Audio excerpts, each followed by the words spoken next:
Right, so lots of people are getting banned from elections, and it seems that when people are talking about protecting democracy, they seem to protect their democracy. So let me just give you some examples. We had Marie Le Pen, who was banned from the presidential elections of 2027. We had Bolsonaro, who was banned from election in Brazil. We have Călin Georgescu in Romania, whose election win was cancelled.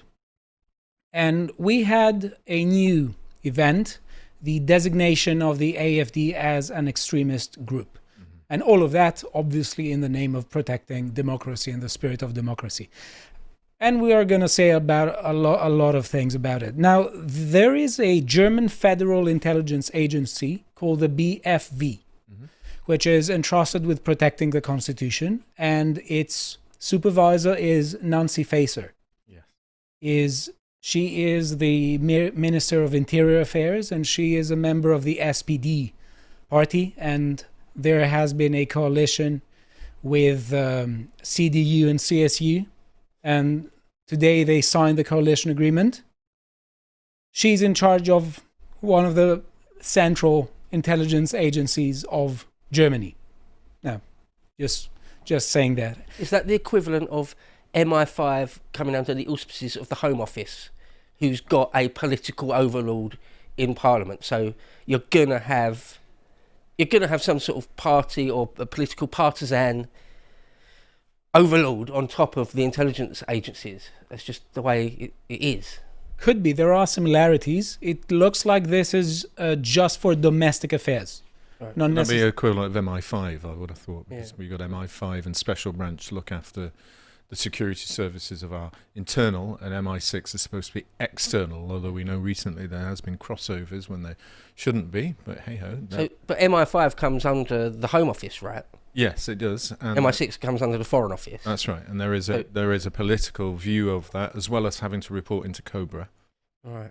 So the Prime Minister will also have an understanding of this. But it is a very interesting point that you raised, that you've got a socialist, because as I'm aware of that woman, hasn't she made it very clear in previous statements that she wants to ban the AfD as a political party? She has made it crystal clear. Okay. And not only that, but she seems to be unsympathetic to several concerns people have about the consecutive terror attacks in Germany. I think after the attacks at the Solingen festival, which was a diversity festival, she went out and said that the knives should be banned.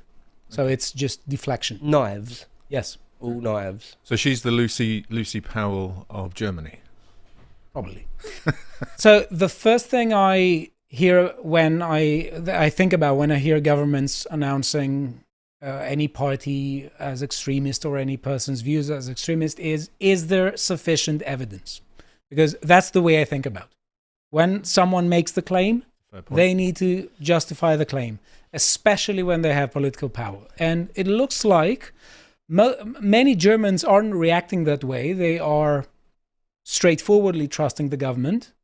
A lot of them, in several polls, seem to be saying that, yeah, the AfD should be banned.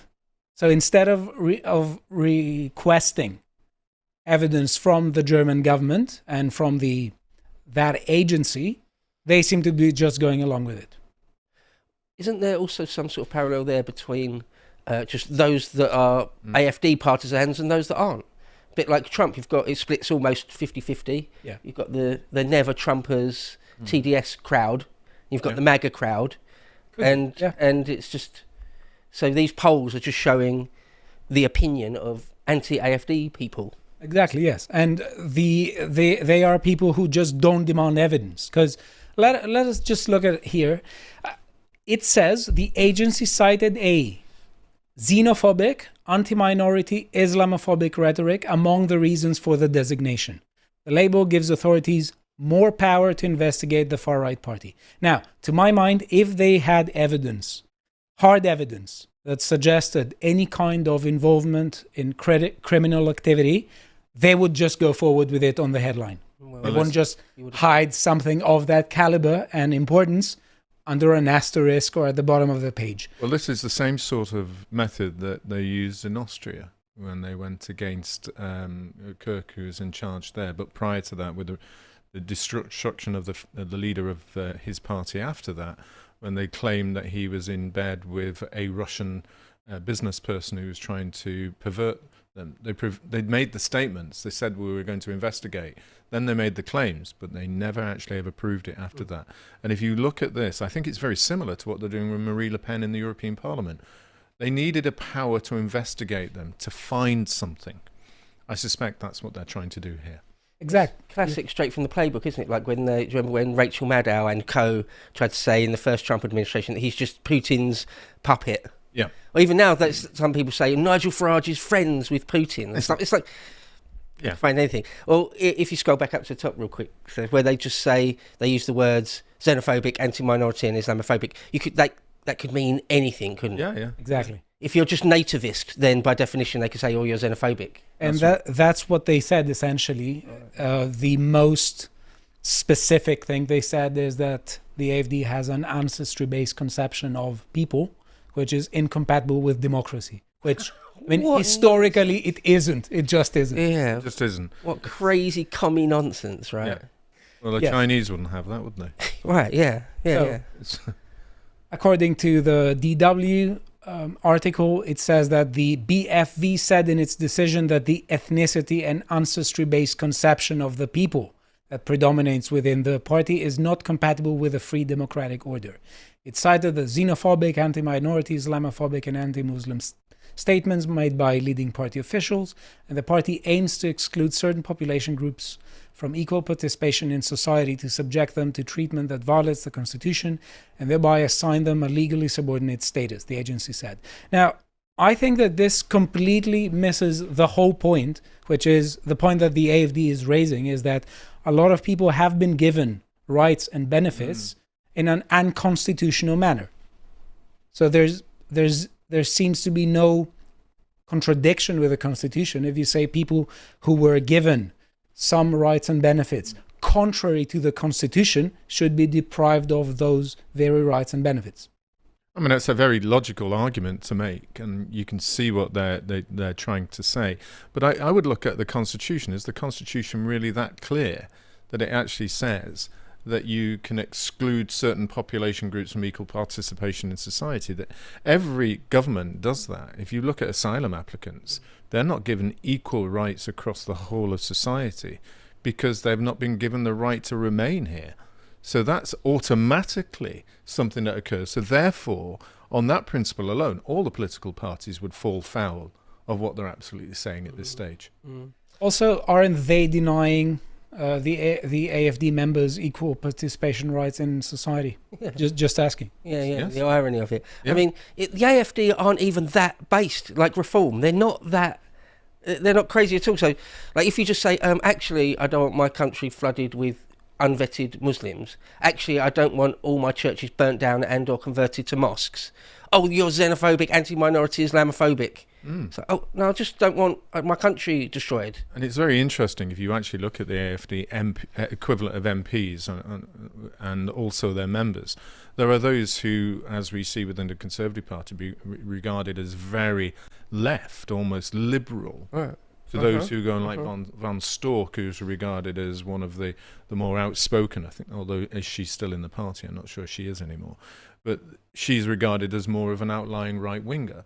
So they have a broader spectrum of people within that party, much more to the right than we are actually here in UK, and much more to the right than, say, you would say with Reform.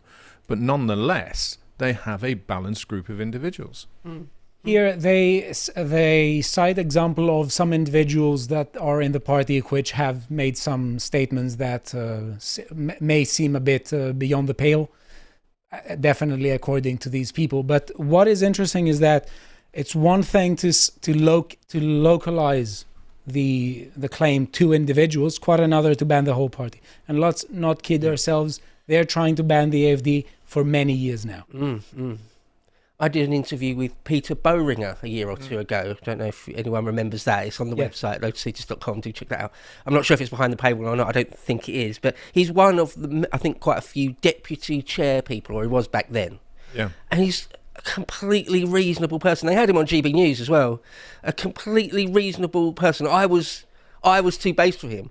Asked him a couple of questions that he sort of balked at a bit. I was like, can we sort of not go there? It's completely reasonable stuff. And that's the very interesting point about it. Marcus Pretzel, who is a fellow MEP with me, one of the few AFD members at the time, and was actually looked upon at that stage as being one of the leading lights, would have been regarded as a completely kind of centrist, Kennedy-style type of politician from the AFD. And what that shows to me is how left German politics is, how kind of controlled that they are as a nation.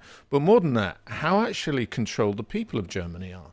Because despite everything that's occurring all around them, the terrorist acts, the mass movement of people, the poverty that's occurring in areas, the fact that the East is left on its own compared to the West, is that they're not seeing it in the way that Britain didn't see it, but it's catching up very quickly, hence the reason and the rise for the AFD.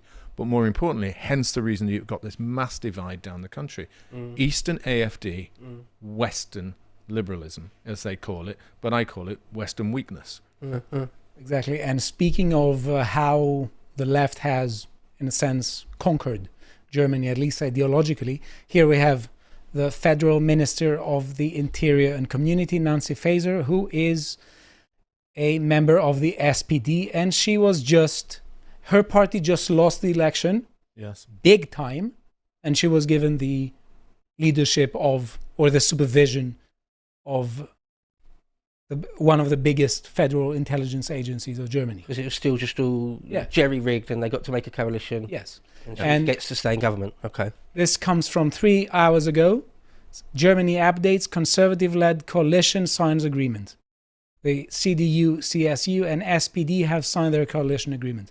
And this is interesting here because we vote for overall agendas.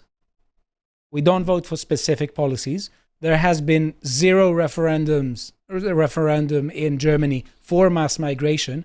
And this is essentially what the AfD has turned into its flag. It says lots of people, due to the practice of mass migration and uncontrolled migration, which is unconstitutional, because without borders you have no country, have rights, and this is making the country worse. It's as simple as that. So how do you deal with this? You have to rectify, you have to correct your mistake.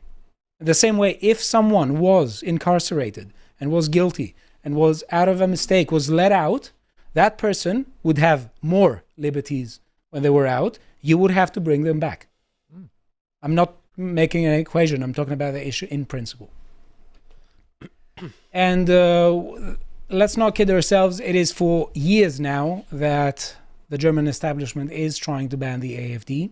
And you would expect them for years now to bring more hard evidence to support their claims, rather than just hiding behind the rhetoric of a critical justice theorist. And the AfD is rising in popularity. And here it's tragic because, on the one hand, because it shows that the German government has a very clear dilemma in front of, it's faced with a very clear dilemma. On the one hand, they either gain the support of the German people by governing well, or they try to ban the opposition. And it seems like they're choosing the latter. By choosing to ban the latter, we're doing no different than what they do in China, no different than they do in Putin's government, which we say is anti-democratic. When you take out Marie Le Pen, when you take out Georgescu, when you take out the AfD, you've ceased to become a democratic nation. You've actually become a totalitarian nation. And where you've got 26% of the population, and in some areas of Germany is way beyond that, you're actually saying these people don't matter. We don't care about you. You should just get back in your little box, do as we tell you what to do, and when you allow you to work, we'll let you work, and when we allow you to vote, we'll let you vote. But as long as you're doing as we say, that's okay. But the moment you complain, I'm sorry, you're now an extremist, you're a nasty individual, you should be locked up. What difference is that to communism and what happened in Germany after the Nazis? To be honest, it's before and after. It's the same. Eastern Germany, and compared to Western Germany, it's the same mentality. And that mentality is a universal Western ideology that's been created in our universities.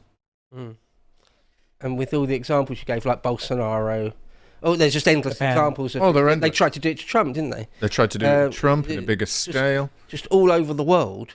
As you talk about keeping them in their box, I think more of it like a pressure cooker, where they've turned off the valve to release any sort of pressure.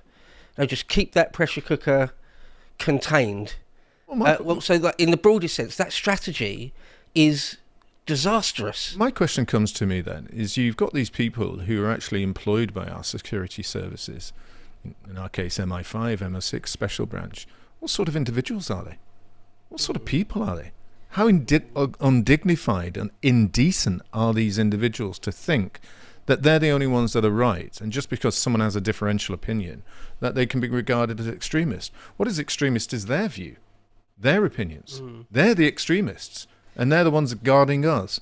And I'm really, really worried about these individuals. I'm also worried because they constantly talk about protecting democracy, and you can have no democracy without a demos. I don't really understand what democracy means. But you can't have democracy without a demos, and they are essentially trying to ban everyone who is saying our demos is being disintegrated by the policies of this establishment.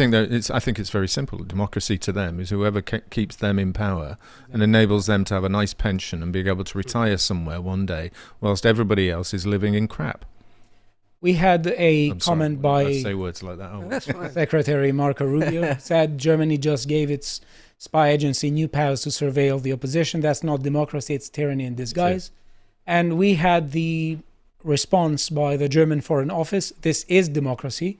This decision is the result of a thorough and independent investigation to protect our constitution and the rule of law. It is independent courts that will have the final say. We have learned from our history that right-wing extremism needs to be stopped. Now, I want to say that this reply seems to me to be misleading, because the whole question that is left unanswered is, where is the hard evidence? Unless hard evidence is given for saying that the AFD is essentially tied to criminal activity, all calls to ban it seem to be unconstitutional, undemocratic, but also unjust. But I think what they're looking at is their constitution is not regarding it as criminal activity. Say that on that particular point, if we go back, I actually put my own tweet on this, which is the decision of a thorough independent investigation. We've already looked at the woman who's in charge. She is not independent when you already said that I want to ban them, notwithstanding whatever they do, because I just dislike them. So that's a breach. The Constitution, secondly, isn't clear on these particular issues. So therefore, and someone from Germany pointed that out to me, and independent courts that will have the final say. They're not necessarily independent courts in the way that we see them here. The constitutional courts that they will go to are actually state-controlled, with people who are imposed in those positions, particularly like we have in the European Court of Human Rights. So 3 points in their response worries me. And the very fact that they don't see it as being anti-democratic and tyrannical is more concerning to me when they put that statement out. It goes again once more to who are the individuals. And I'm trying to focus now on each individual that makes these decisions. What makes that person tick? Why have they become so tyrannical? Why are they complaining about Putin when they're actually acting like Putin? And one other issue to ask here, especially in Germany, is whether the same coalition governs all the time and it's just CDU-led or SPD-led, because it looks like the Germans voted against the SPD, and the SPD found its way back into the government by being a coalition member. You can blame the Americans on that, and I'm afraid for my friends in the United States, it was your State Department that decided to help draft the rules for Germany after the Second World War. It wasn't the Brits and it wasn't Europeans, and this was created in such a way that you would only ever get the people that they wanted and selected at that time put in power. West Germany. Yeah, in West Germany, yeah. Right, and we have here a tweet by Ralph Scholhammer, friend of the show, who says, the same people who demand cultural and ethnic sovereignty for Ukraine and the Ukrainians want to ban the AFD for wanting the same for Germany and the Germans. Mm-hmm. Speaking of the hypocrisy that you just pointed out a few minutes ago. Right, so there was a poll here, and it said that almost 50% of Germans back the AfD plan. Obviously, this is a poll, but I would say that this is particularly worrying because it looks like the people here who make these decisions and are entrusted with making these decisions seem to be particularly ignorant of the literature of totalitarianism and authoritarianism in the 20th century. Never asking the government to justify its calls to ban its opposition isn't exactly the recipe to prevent authoritarianism or totalitarianism from rising. Just saying. And also, it seems like there is a very interesting discussion as to why this happens all the time. Some people are saying that it's a natural tendency in human beings to just trust the government. Others are saying that it's not necessarily human, but it's sometimes relative to the culture. A friend of mine, Benedict Beckel, has written a very interesting article on this called German is Lingering Hegelianism. He has appeared on the show several times. I've interviewed him, and we've spoken about multiculturalism a few months ago.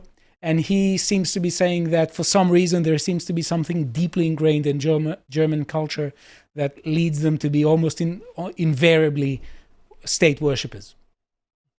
That's definitely an article you should read. I think it's also the way that we've indoctrinated after the Second World War that Germans were such murderous, heinous individuals that they could go away and actually support a political party that committed all the murders that it did against the Jews and others, that it's your fault. And therefore, you must trust those from now on who don't want to do that. Exactly. And so you've been indoctrinated culturally to not actually love your country in the same way, apart from sports and football and all the rest of it, and have a few beers down at the beer cellar. But actually, you don't really love yourselves. Actually, yourself is only being allowed to be loved by what we're telling you can love. So if you want to love your culture in the way it was, if you want to love your ancestry and your history, which was generally pretty good, save for that particular period of time, then there's something wrong with you if you do. So just love what we tell you can love. What an evil and poisonous narrative that is. It is. Disgusting. And quite another thing that it neglects, straightforwardly from the literature that warns against totalitarianism and authoritarianism, is that they forget the principle of reaction. It looks like that for every action there's an equal reaction. The more they push this really radical narrative, the more they are creating the conditions of a Powderkeg. That I don't want this to happen, just to be very clear, but it looks like the more you pressure a situation to the extreme, the more the voices that call for the opposite extreme gain prominence.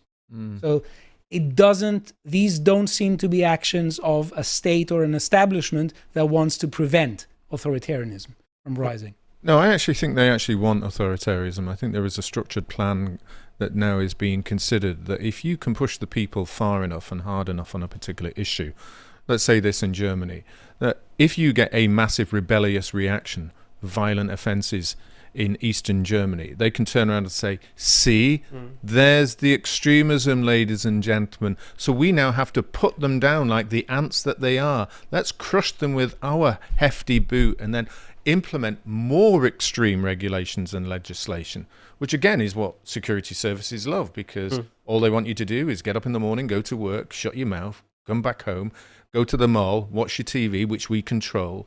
And as long as they're doing that, they're perfectly happy to be able to go and put their feet up and go and enjoy themselves. Lazy people that they are. I nearly said, a kind of song title. And you can see that I have no respect for people in our security services at the moment whatsoever, because I think they are part and parcel of a way of just ensuring that people in our country are impoverished forever and don't have any respect for themselves. It's just absolutely that gambit of goading someone, absolutely, poking them with a stick, poking them in the eye until they go berserk and start throwing punches and kicks and elbows. Then it's your fault. And then you're the aggressor. That's right. And they love it. And they go, look, poor me. So we have here the AfD suing the BFV over the extremist label. And I want to end with, again, talking about evidence. I think the healthier mentality in this case, at least the mentality that is suited to be against totalitarianism, is the one that says that rights shouldn't be treated as privileges granted at a bureaucrat's discretion. So when we have governments and establishments that are trying to push forward really radical action against their opponents, the first reaction should be, is there sufficient evidence? And is there any hard evidence? Not just disagreements, not just pointing out things that a woke professor just wouldn't find palatable. That's not enough. I mean, just on the evidence again of when I spoke to Peter Boehringer, he was so, and I don't mean this as a criticism of the man, but he was quite milquetoast, to be honest. There was 3 or 4 things I asked him about, and he just said, I asked him about like the Merkel wave, asked him about the Ukrainian, also the pipeline getting blown up, asked him about American bases all over Germany, and all of them, he's like, I just can't comment on it because it's too dangerous. People, politically, too dangerous. People in my country will just point at me and say, you're talking extremism. Well, I just asked for an opinion about American bases, and he's like, I'm sorry, I can't. And that's it. That's how controlled they are. That's how dangerous this particular is. And you say it when America, they turn around and say you've lost democracy and freedom of speech. They're right. Yeah. They're absolutely right. But in Germany, they don't recognize it because culturally, only those in power are right. We have the narrative. We know what we're saying. You believe what we do. To say what you said about that, not being able to express an opinion, is a classic example of totalitarianism. If you would like to watch the full uncut version that is also uncensored, head on over to lotuseaters.com to find out more.